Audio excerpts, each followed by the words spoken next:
All right, we're going to dive into a fascinating study that basically takes everything we think we know about stress at work and just flips it completely upside down. Come on, you've totally been there, right? A customer is being a real pain, or your boss just isn't giving you the time of day. But you've got to keep that polite, professional smile plastered on your face. We all do it. But have you ever stopped to think about what that fake smile is actually costing you? Well, for ages, psychology had what seemed like a really solid answer. It basically boils down to two big ideas, two things that just suck the life out of us at work. Okay, first up is this thing called emotional labor. It's a fancy term, but all it really means is the hard work of managing your own feelings to show the right emotion for the job. You know, like forcing that smile for a customer when you're having a terrible day. It's kind of like putting on an emotional uniform every morning. And the second one? Workplace incivility. And listen, we're not talking about huge, dramatic fights here. No, this is all the little things. The annoying, passive-aggressive comments, getting ignored in a meeting, or never, ever getting a simple thank you.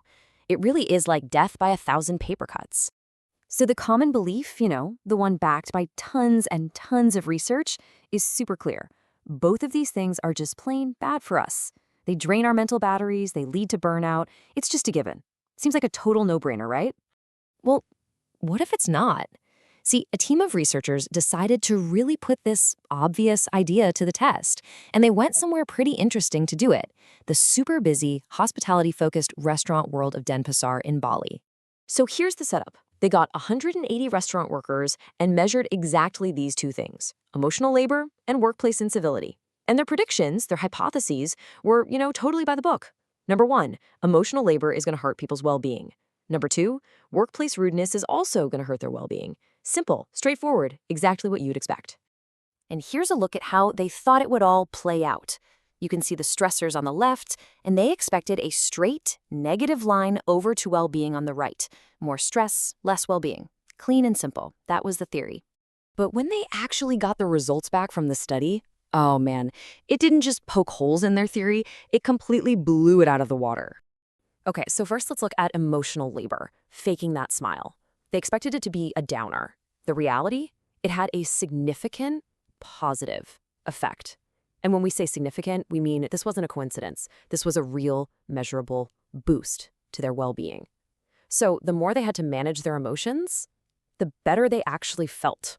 How weird is that? All right, that is strange. But what about the workplace rudeness, the disrespect? I mean, that's gotta be bad for you, right? Wrong. In fact, it had an even stronger positive effect on their well-being. This is just wild.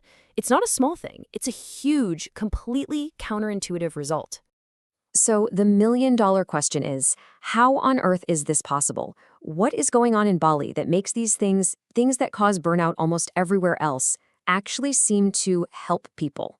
And the answer, at least according to the people who did the study, is fascinating. It's not that the stress just vanishes into thin air. Instead, it's like the whole experience gets filtered through this incredibly powerful cultural shield. So let's break down what this shield is actually made of. It comes down to 3 huge ideas in Balinese culture. First, you've got Trihita Korana.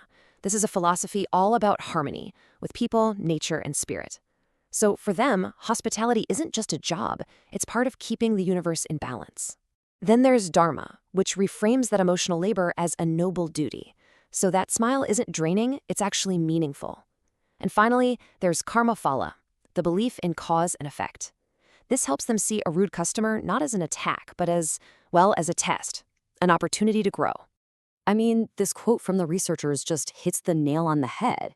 That rude behavior, something we would just see as a negative, it becomes a trigger for them to become more resilient. It's a whole different way of thinking about and processing stress at work. But, okay, the story doesn't end there. It's not that simple. This cultural shield, it's strong for sure, but it's not made of steel. There's one more really important layer to all of this. So remember how all that rudeness seemed to have a direct positive effect on well-being? Well, it turns out, even while it was giving them that short-term boost, it was causing a much bigger problem behind the scenes. And this number right here, It tells the whole story. That same workplace sensibility was a massive, massive cause of burnout. That number, plus 1.061, is ridiculously high in a study like this. It's a huge effect. So even if they felt good day to day, that constant drip, drip, drip of disrespect was wearing them down in the long run. So if we look at that framework again, we can see the full picture. You've got this weird, positive, direct line from rudeness to well-being, but at the same time, you have this other really strong negative path. The rudeness leads to burnout, and the burnout absolutely tanks their well-being over time. It's like a short-term win that leads to a long-term disaster. So, what's the big takeaway from all this? I mean, this is a pretty complex and fascinating story. It really all boils down to one simple, powerful idea. And that is that these so-called universal truths in psychology, they're not universal at all. They are definitely not one size fits all. Context is everything. And culture, wow, culture really, really matters. So let's just recap, right? Things we automatically assume are stressors can actually be seen as meaningful in a different culture. For the workers in Bali, those core values totally change the game. But, and this is a big but, even with that cultural shield, chronic rudeness still leads to burnout. So the real lesson here is that culture isn't just some fluffy background noise. It's the actual lens through which we see and experience our jobs. And that really leaves us with something to think about, doesn't it? What are the hidden cultural forces that are shaping your workplace? I'm not just talking about national culture, but the culture of your team, your office, your company.